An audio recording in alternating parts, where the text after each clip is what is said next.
වේලාව සවස 6යි. මේ ශ්‍රී ලංකා ගුවන්විදුලි සංස්ථාවයි. මෙන්න ප්‍රවෘත්ති. සංස්කරණය මොහන් පෙරේරා, ප්‍රකාශය ගයාන් කෞශල් ජයවීර. ශ්‍රී ලංකාවට අඛණ්ඩව සහාය දෙන බවට බ්‍රිතාන්‍යයෙන් සහ ඉරානයෙන් ප්‍රතිඥා. බ්‍රිතාන්‍යයේ නව වෙළඳ යෝජනා ක්‍රමයෙන් ශ්‍රී ලංකා නිෂ්පාදනවලට වාසි රැසක්. ජගත් සංවර්ධන සම්බන්ධීකරණ කාර්යාලයේ අධ්‍යක්ෂ දිවයිනට. අපනයනකරුවන් දිරිමත් කිරීමට මහ බැංකුව නීති ලිහිල් කරයි. යලකන්නේ අස්වනු නෙලීමට ඉන්ධන සැපීම විධිමත් කෙරේ. විමිලදී ගැනීම හෙට සිට. ඉදිරි දිනවලදී ලාෆ්ස් ගෑස් වෙළඳ පෙළට. දකුණු කොරියාවේ දීවර රැකියාව සඳහා භාෂා පරීක්ෂණයට අයදුම්පත් නිකුත් කිරීම 22 වෙනිදා සිට. ලැබුගිනි හේතුවෙන් රුසියාවට සහ පෘතුගාලයට දැඩි හානි. ඉන්දිය පාපන්දු සම්මේලනයට ජාත්‍යන්තර තහනමක්. බ්‍රිතාන්‍යයේ අඛණ්ඩ සහයෝගය ශ්‍රී ලංකාවට ලැබෙන බව එරට දකුණු ආසියාව පොදු රාජ්‍ය මණ්ඩලයේ කටයුතු පිළිබඳ බ්‍රිතාන්‍ය රාජ්‍ය අමාත්‍ය තාරික් අහමඩ් සාමිවරයා රජයට සහතික වෙයි. ඔහු අගමැති දිනේෂ් ගුණවර්ධන මහතා සමග දුරකථන සංවාදයක යෙදෙමින් ශ්‍රී ලංකාව මුහුණ දී ඇති ගැටලු සම්බන්ධයෙන් අදහස් හුවමාරු කරගත්තේය. ආර්ථික සමාජීය හා දේශපාලන අභියෝග විසඳා ගනිමින් ජනතාවට සහන සැලසීමට රජය ගෙන ඇති ක්‍රියාමාර්ග අගමැතිවරයා මෙහිදී විස්තර කළේය. එම ක්‍රියාමාර්ග සඳහා බ්‍රිතාන්‍ය රජයේ පූර්ණ සහාය ලැබෙන බවද තාරික් අහමඩ් මහතා මෙහිදී අවධාරණය කළේය.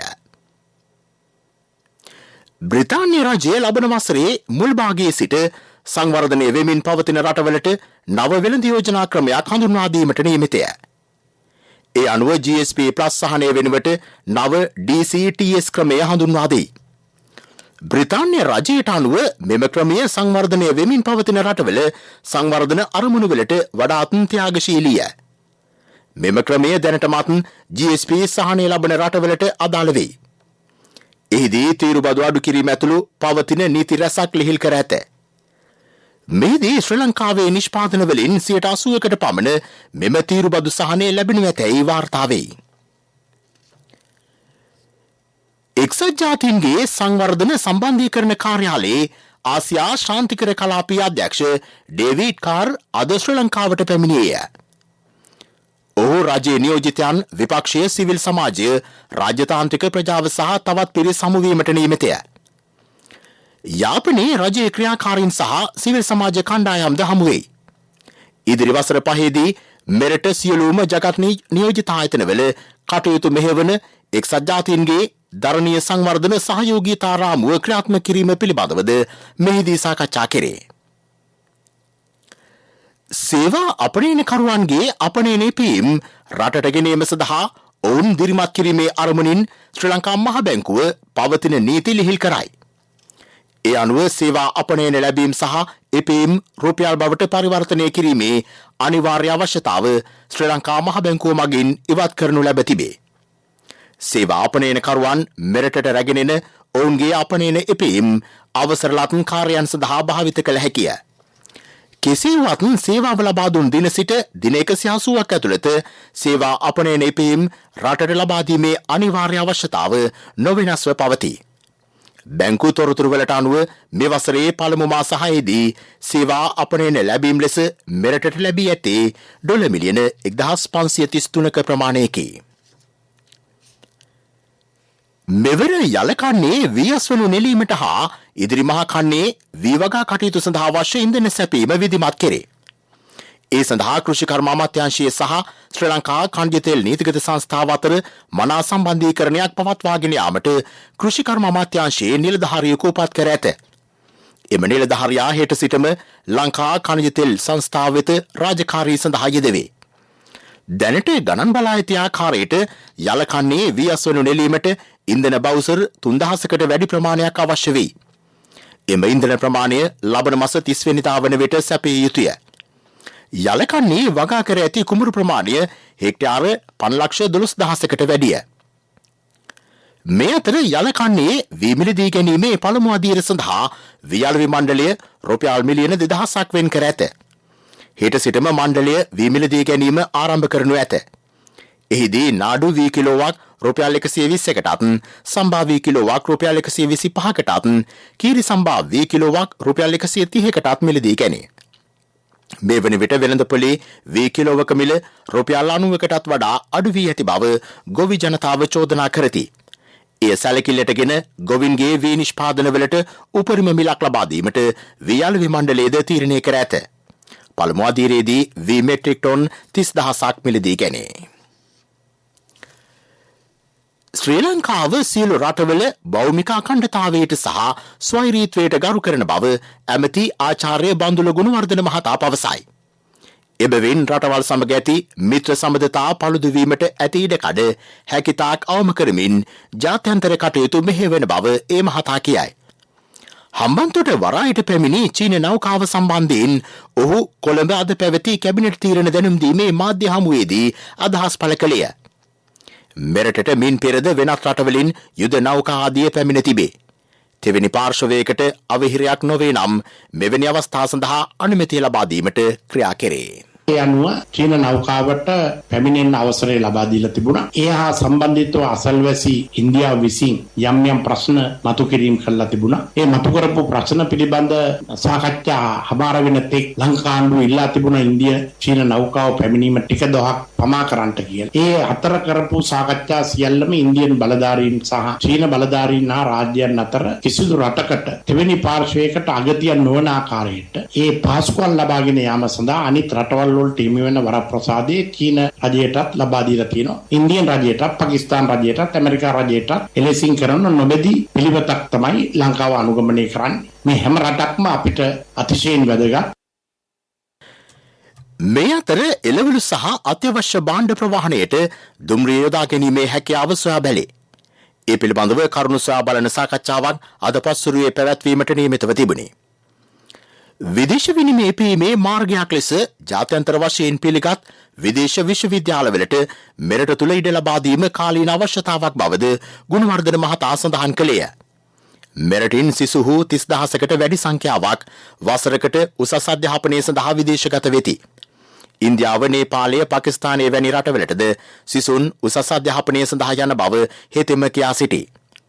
රට තුළ ඩොලර් අර්බුදයක් පවතින මෙම අවස්ථාවේ ඩොලර් මිලියන 2කට වැඩි මුදලක් විදේශ රටවලට අධ්‍යාපනය සඳහා වැය කිරීමට සිදු වී ඇතැයි ඒ මහතා පෙන්වා දෙයි. මේ ප්‍රවෘත්ති ශ්‍රී ලංකා ගුවන්විදුලි සංස්ථාවෙන්.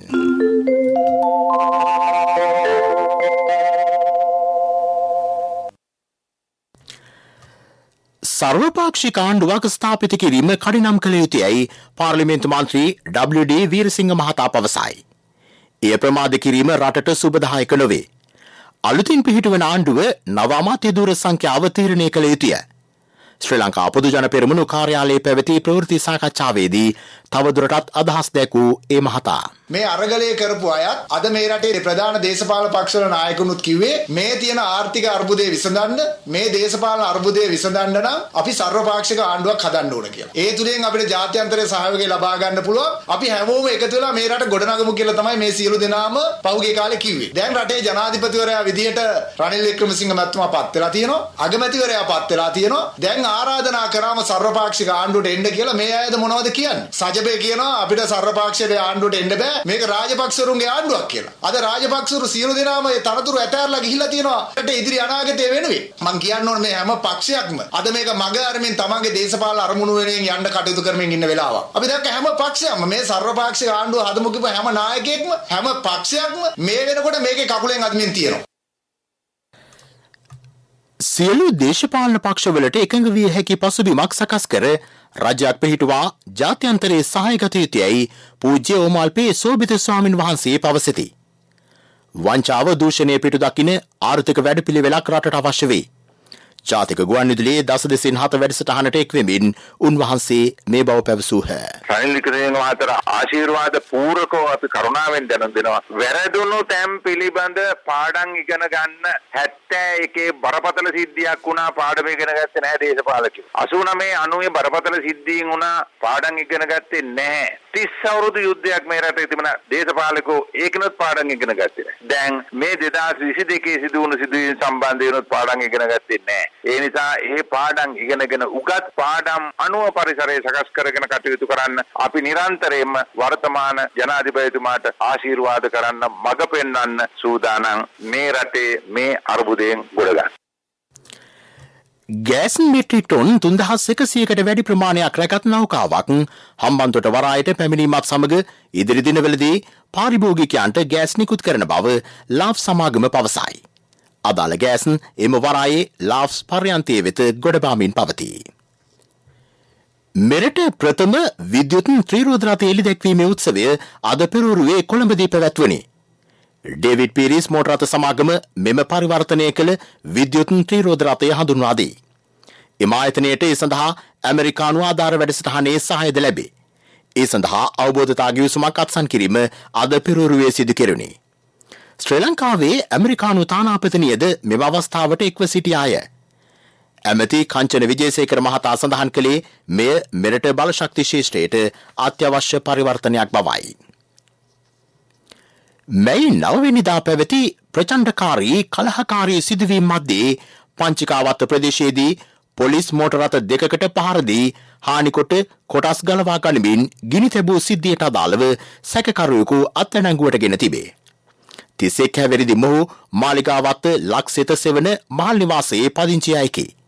මෙම සිද්ධියේදී පොලිස් අධිකාරීවරයෙකු ඇතුළු නිලධාරීන්ට පහර දී දේපළ කොල්ලකෑම් සම්බන්ධයෙන් අපරාධ පරීක්ෂණ දෙපාර්තමේන්තුව තවදුරටත් විමර්ශන සිදු කරයි. තමන්ව මෙරටින් පිටුවහල් කිරීමට ආගමන විගමන පාලකවරයා ගත් තීරණය බලරහිත කරන්නයි රේට් ආඥාවක් නිකුත් කරන ලෙස ඉල්ලා ස්කොට්ලන්තයේ කෙලි ප්‍රෙස ගොනු කර තිබූ පෙත්සම විභාගයට නොගෙන ඉවත දැමීමට අභ්‍යාචනාධිකරණය අද තීරණය කළේය. ලබන වසරේ මාර්තු 3 වෙනිදා තෙක් තමන්ට මෙරට රැඳී සිටීමට වළංගු වීසා අනුමත කර තිබියදීත් ආගමන විගමන පාලකවරයා තමන්ව මෙරටින් පිටුවහල් කිරීමට තීරණය කර ඇතැයි ඇය සිය පෙත්සමේ සඳහන් කර තිබුණි. අද පෙරවරුවේ හම්බන්තොට ජාත්‍යන්තර වරායට සීන්දු වූ අධිතාක්ෂණික චීන නෞකාවට සතියක කාලයක් හම්බන්තොට වරායේ නැංගුරම් ලෑමට අවසර ලැබී තිබේ. එම නැව පිළිගැනීමේ උත්සවයක් අද පෙරවරුවේ වරාය පරිශ්‍රයේ පැවැත්වුණි. පාර්ලිමේන්තු මන්ත්‍රීවරු රැසක්ද මෙම අවස්ථාවට එක්ව සිටියහ. මවුසා කැලේ ජලපෝෂක ප්‍රදේශවලට ඉකුත් දින කිහිපේ ඇදහැළුණු තදවැසි නිසා නායාමට ලක් වූ මස්කෙලිය ශ්‍රීපාද නල්ලතන්නිය මාර්ගය තවදුරටත් වසා දැමීමට තීරණය කර ඇතැයි නුවරඑළිය දිස්ත්‍රික් ආපදා කළමනාකරණ ඒකකය සඳහන් කරයි. අදාළ ස්ථානය තවදුරටත් නායාමට සක්‍රිය වී ඇත. එම මාර්ගයේ නල්ලතන්නිය මෝහිනියැල්ලට සහ මවුසා කැලේ ජලාශයට ශ්‍රීපාද රක්ෂිතයේ සිට ජලය ගලා බසිනා සීත ගඟුලට ඉහළින් අක්කර භාගයක පමණ භූමි ප්‍රමාණයක නාය ගොස් තිබේ. ජාතික ගොඩනැගිලි පර්යේෂණ ආයතනයේ විද්‍යාඥයන් පිරිසක් එම ස්ථානය පරීක්ෂාවට ලක් කළේය. පවතින තත්ත්වය මත එම ස්ථානයෙන් පයින් ගමන් කිරීමද අවදානම්ය. එබැවින් මාර්ගයේ නායකගේ ස්ථානය මගහැර වෙනත් ස්ථානයක් කරහා මාර්ගය අලුතින් කැපීමට නොවුඩ් මාර්ග සංවර්ධන අධිකාරිය බලාපොරොත්තු වෙයි. මීළඟට ප්‍රමුඛ පුවත. ප්‍රමුඛ පුවත ඔබ වෙත ගෙනෙන්නේ සෑම ගෙදරකම සිටිය යුතු වෙද මහත්මයා සිද්ධාලේප. ඉරානය තානාපති හෂේන් අෂ්ටාසාදේ විදේශ අමාත්‍ය අලි සබ්රි මහතා හමුවේ. දෙරට අතර ඇති දීර්ඝකාලීන සුහද සම්බන්ධතා සඳහන් කළ අලි සබ්රි මහතා ශ්‍රී ලංකාව මුහුණ දී ඇති ආර්ථික පසුබෑම පිළිබඳව විස්තර කළේය. එම තත්ත්වය අවම කිරීමට රජය ගෙන ඇති පැහැදිලි ක්‍රියාමාර්ග සම්බන්ධයෙන්ද ඉරාන තානාපතිවරයාව දැනුවත් කළේය. ඉරාන ජනරජයේ සහාය අඛණ්ඩව ශ්‍රී ලංකාවට ලබා දෙන බවට ඉරාන තානාපතිවරයා මෙහිදී සහතික විය. ප්‍රමුඛ පුවත ඔබ වෙත ගෙන ආවේ සෑම ගෙදරකම සිටිය යුතු වෙද මහත්මයා සිද්ධාලේප. ශක්ති හඬ අවධානය පිණිසයි ඔබ වෙත ගෙනෙන්නේ විවිධ සවියක් CIB ජනජය වාසනා ඇරඹුණා. ඔක්තෝබර් 31 දක්වා ඔබගේ මිල්පතට වටිනා තෑගි. අදම CIB එන්න. දකුණු කොරියාවේ දීවරංශයේ රැකියා සඳහා පැවැත්වෙන කොරියානු භාෂා පරීක්ෂණය සඳහා අයදුම් පත් නිකුත් කිරීම ලබන 22 වෙනිදා සිට 26 වෙනිදා දක්වා මාර්ගගත ක්‍රමය ඔස්සේ සිදු කෙරේ. ඊට අයදුම් කිරීමට විදේශ ගමන් බලපත්‍රය අනිවාර්ය වේ. එය මෙතෙක් ලබා නොගත් අයදුම්කරුවන් වෙනුවෙන් ආගමන විගමන දෙපාර්තමේන්තුවේ එකඟතාව මත විශේෂ ක්‍රමවේදයක් ශ්‍රී ලංකා විදේශ සේවා නියුක්ති කාර්යාංශය හඳුන්වා දී ඇත. ඒ අනුව කාර්යාංශයේ පළාත් කාර්යාලය එවැනි රැකියා අපේක්ෂකයන් සඳහා නිර්දේශ ලිපි හෙට දක්වා නිකුත් කරයි. මෙම නිර්දේශ ලිපි ලබා ගැනීමට විභාග ගාස්තු ලෙස අය කරන රුපියල් 10,109ක මුදල අදාළ කාර්යාලය වෙත ඍජුවම ගෙවිය යුතුය. නිර්දේශ ලිපිය ආගමන විගමන දෙපාර්තමේන්තුවේ බත්තරමුල්ලේ පිහිටි ප්‍රධාන කාර්යාලය වෙත ඉදිරිපත් කිරීම මගින් එක්දින සේවාව ඔස්සේ විදේශ ගමන් බලපත්‍රය ලබාගත හැකි වේ. විවිධ සවියක් CIB ජනජය වාසනා ඇරඹුණා. ඔක්තෝබර් 31 දක්වා ඔබගේ මිල්පතට වටිනා තෑගි. අදම CIB එන්න. විදෙස් පුවත්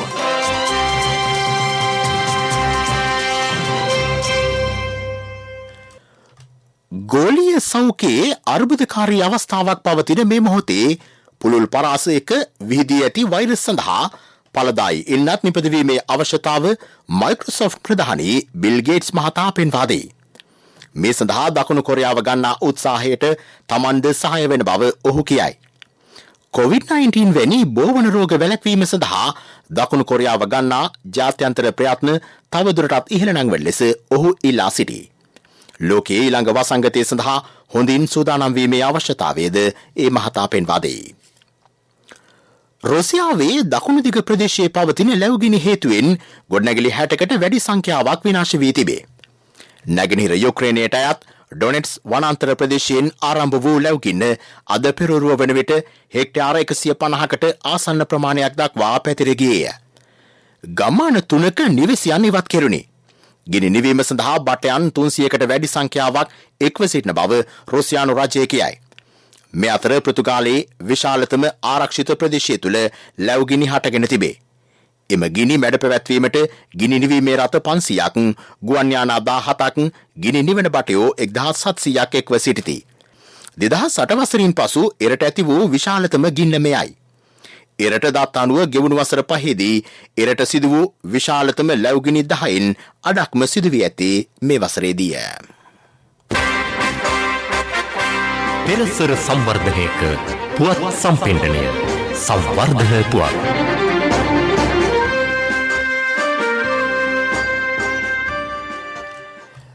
රාජ්‍ය වැවිලි සංස්ථාවට අයත් ගල්ල වලහන් දුව වතුයාය ආදර්ශ වතුයායක් ලෙස සංවර්ධනය කිරීමට යයි.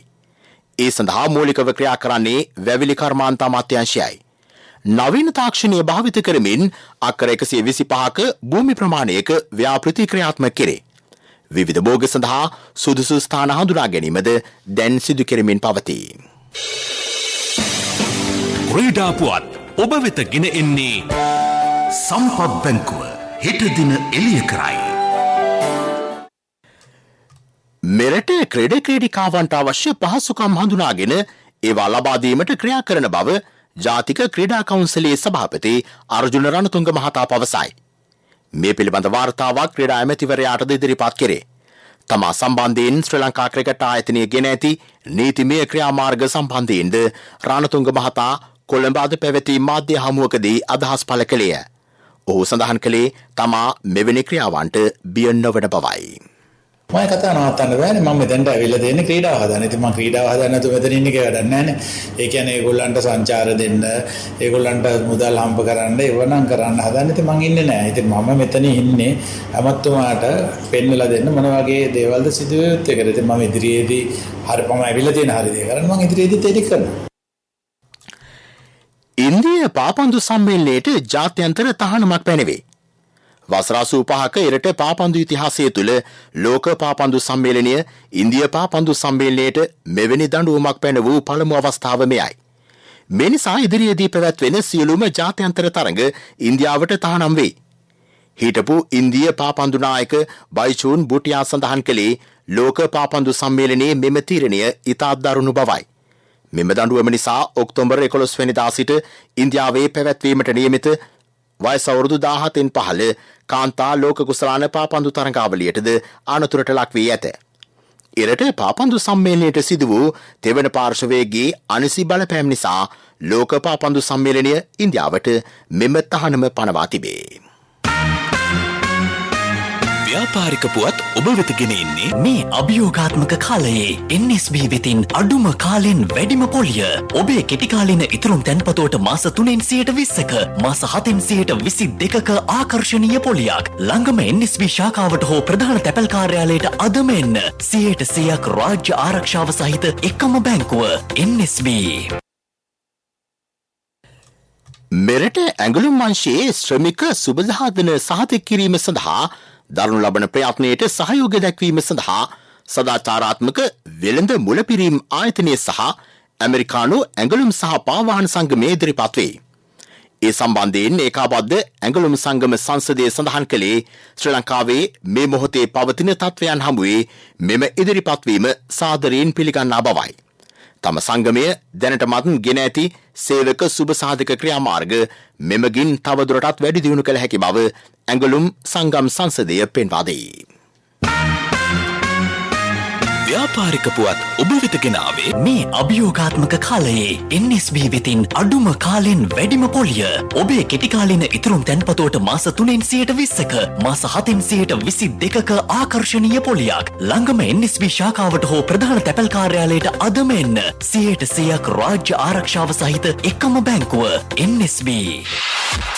ආර්ථික පුවත් ආවරණය ඔබේ ඕනම අවශ්‍යතාවයකට සුදුසු මූල්‍ය විසඳුම් දෙන එන අය දියුණු වෙන අය එන LOLC සමූහය එන්න දියුණු වෙන්න. බතලේගොඩ රජයේ වී පර්යේෂණ ආයතනය නව වී ප්‍රභේද දෙකක් හඳුන්වා දී. VG 375 සහ VG 409 ලෙස ඒවා නම් කර ඇත. VG 375 සුදු නාඩු වර්ගයකි. වගා කර මාස 3මාරකින් සරු අස්වැන්නක් ලබාගත හැකි බව එම ආයතනයේ අධ්‍යක්ෂ ජයන්ත සේනානායක මහතා පවසයි. VG 409ද සුදු නාඩු ප්‍රභේදයක් වන අතර එය වගා කර මාස 4කින් අස්වැන්න ලබාගත හැකිය. හෙක්ටයාරයකින් වීබුසල් 150කට ආසන්න ප්‍රමාණයක් ලැබීම එම ප්‍රභේදයේ විශේෂත්වයයි. මගේ මහත්තයා දාපු මේ රත්තරන් මුද්ද තමයි මගේ ජීවිතේ. LOLC එකට ඔයාලගේ රත්තරන් පණ වගේ. ඔයාලගේ රන් භාණ්ඩ අපි ළඟ තියෙනකල් ඔයාලට ජීවිත රක්ෂණයකුත් දෙන්නේ අපි විතරයි. වෙලාවට ගෙවා ගන්න බැරි වුණොත් ඔයාලගේ රත්තරන් කොහොම හරි ඔයාලටම දෙන එකයි අපේ ප්‍රතිපත්තිය. ගෙවා ගන්න අමාරු වුණොත් අපි කතා කරලා විසඳුමකුත් දෙනවා. මුද්දට මං හිතපු නැති ගාණක් හම්බුණා. ආපු ගමන් වැඩෙත් උනා. වටිනා තෑග්ගකුත් හම්බුණා. LOLC එක කරන ගනුදෙනුවක් රත්තරන් වටින ගනුදෙනුවක් කියන්නේ ඒකනේ. LOLC ෆයිනෑන්ස් රන්සවි රන්නය සේවාව. රත්තරන්